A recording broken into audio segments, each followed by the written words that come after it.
Hello everyone. இன்னைக்கு நம்ம என்ன பார்க்க போறோம் அப்படினு பாத்தீங்கன்னா டிப்ஸ் ஃபார் பேப்பர் பிரசன்டேஷன். நம்ம பேப்பர் பிரசன்டேஷன் பண்றதுக்கான நிறைய டிப்ஸ் தான் நம்ம இதல பார்க்க போறோம். சோ இதல நம்ம என்னென்ன விஷயம்லாம் செஞ்சிட்டு இருக்கோம் அதெல்லாம் நம்ம எப்படி கட் பண்ணனும் அப்படின்றது தான் நம்ம இந்த வீடியோல பார்க்க போறோம். சோ இதல நமக்கு ஃபர்ஸ்ட் என்னன்னா don't cut the small mistake. அதாவது சின்ன மிஸ்டேக்ஸ் எல்லாம் வருது. ஒரு வந்து அந்த இடத்துல நான் தப்பா போட்டுட்டேன். ஒரு s வந்து தப்பா போட்டுட்டேன் அப்படின்னும்போது அதை நீங்க அப்படியே கண்டினியூ பண்ணி எழுதிட்டு போயிடுங்க. அதை வந்து உங்களுக்கு எந்த கட் பண்றது, அது மேல ஓவர்ரைட் பண்றது அந்த மாதிரி எதுவும் பண்ணாதீங்க. ஏன்னா அதுல ஓவர்ரைட் பண்ணும்போது தான் அது வந்து எக்ஸாமினருடைய அந்த ஃபோக்கஸ் வந்து நீங்க தப்பா எழுதிருக்கீங்களோ அப்படின்னு அதுல போய் பார்க்கறதுக்கு தோணும். ஸோ நீங்க அதை அப்படியே ஒரு நீட்டா எழுதிட்டீங்க அப்படின்னா அதுல எந்த ஒரு பிரச்சனையும் வராது.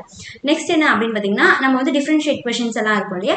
ஸோ அந்த டிஃபரன்ஷியேட் கொஸ்டின்ஸ்க்கு எல்லாமே அந்த டேபிள் காலம் போடும்போது அது எல்லாமே பேரலா இருக்கணும். ஒரு சைட்ல இங்க மேல ஒரு சைடு இப்படி அந்த மாதிரி அது வந்து கிராஸா அந்த மாதிரிலாம் போடாம ஒரு பேரலான லைனை வந்து நம்ம டிரா பண்ணணும். அதாவது நம்ம வந்து இப்படி போடுறோம் அப்படின்னா அது கரெக்டா இப்படி இருக்கணும். இந்த இடத்துல இங்க இந்த இடத்துல இப்படி அந்த மாதிரி நம்ம டிரா பண்ண கூடாது. நெக்ஸ்ட் என்ன அப்படின்னு பாத்தீங்கன்னா நம்ம வந்து டயக்ராம்ஸ் எல்லாம் போடுறதுக்கு நம்ம வந்து பென்சிலை தான் ப்ரிஃபர் பண்ணணும். ஸோ பென்ஸை வந்து டயக்ராம்ஸ்க்கு அவாய்ட் பண்ணிக்கணும். அதே மாதிரி அதுல நிறைய ஹைலைட்ஸ் அதெல்லாம் நிறைய கொடுத்துக்கணும்.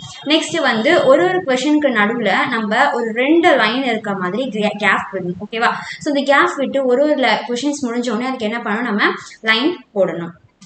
நெக்ஸ்ட் என்ன அப்படின்னா கொஸ்டின் நம்பர். இதுதான் வந்து நம்மளுக்கு மோஸ்ட் இம்பார்ட்டன்ட்.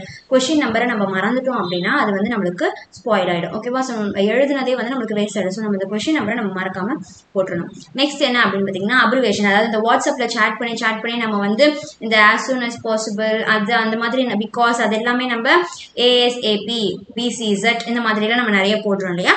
ஸோ அந்த மாதிரி இருக்கிறது எல்லாமே நம்ம கட் பண்ணிக்கணும். ஏன்னா வந்து அதே மாதிரி சிம்பிள்ஸ்க்கு வந்து நம்ம இந்த மாதிரி அண்ட் இந்த சிம்பிள்ஸ்லாம் போடுவோம்ல. ஸோ அதெல்லாமே வந்து நம்ம எழுதக்கூடாது. அண்ட் அப்படின்னு சொல்லும் போது நம்ம வந்து இந்த மாதிரி அண்ட் இந்த மாதிரி தான் எழுதணும் ஒழிய நம்ம அதை வந்து இப்படி அந்த மாதிரி சிம்பிள்ஸ் எல்லாமே யூஸ் பண்ண கூடாது. அப்ரிவேஷன்ஸும் யூஸ் பண்ண கூடாது. நெக்ஸ்ட் என்ன அப்படின்னு பார்த்தீங்கன்னா நம்ம வந்து ஒரு செக்ஷன் இருக்கு அப்படின்னும் போது லைக் இப்போ இந்த செக்ஷன்ல இருந்து ஒரு கொஸ்டின், இன்னொரு செக்ஷன்ல இருந்து இன்னொரு கொஸ்டின் சொல்லிட்டு அந்த செக்ஷனை நம்ம மெஸ்அப் பண்ணாம இப்போ ஒரு செக்ஷன் எடுக்கிறீங்கன்னா அதுல நம்ம லைனா எல்லாத்தையும் எழுதிடணும். ஓகேவா. ஸோ அப்படி பண்ணும் போது அதை வந்து உங்களுக்கு கரெக்ஷன் பண்றவங்களுக்கு அது கொஞ்சம் ஈஸியா இருக்கும். ஓகேவா. ஸோ நீங்க இந்த மாதிரி மெஸ்அப் பண்ணி எழுதினீங்கன்னா அதுலயே உங்களுக்கு பாதி டென்ஷன் வந்துடும். நெக்ஸ்ட் என்ன அப்படின்னு பார்த்தீங்கன்னா last but not least and most important என்ன அப்படின்னு பார்த்தீங்கன்னா நம்ம வந்து ஒரு கீவேர்ட்ஸ் எல்லாம் எழுதுறோம் அப்படின்னு சொல்லும் போது அந்த கீவேர்ட்ஸ் எல்லாமே அதாவது எந்த ஒரு கொஸ்டினா இருந்தாலும் அதில் நமக்கு கீவேர்ட்ஸ் இருக்கும் இல்லையா. ஸோ அந்த கீவேர்ட்ஸ் அண்டர்லைன் பண்ணும்போது நம்மளுக்கு ஃபுல் மார்க்ஸ் கிடைக்கிறதுக்கான நிறைய சான்சஸ் இருக்கு.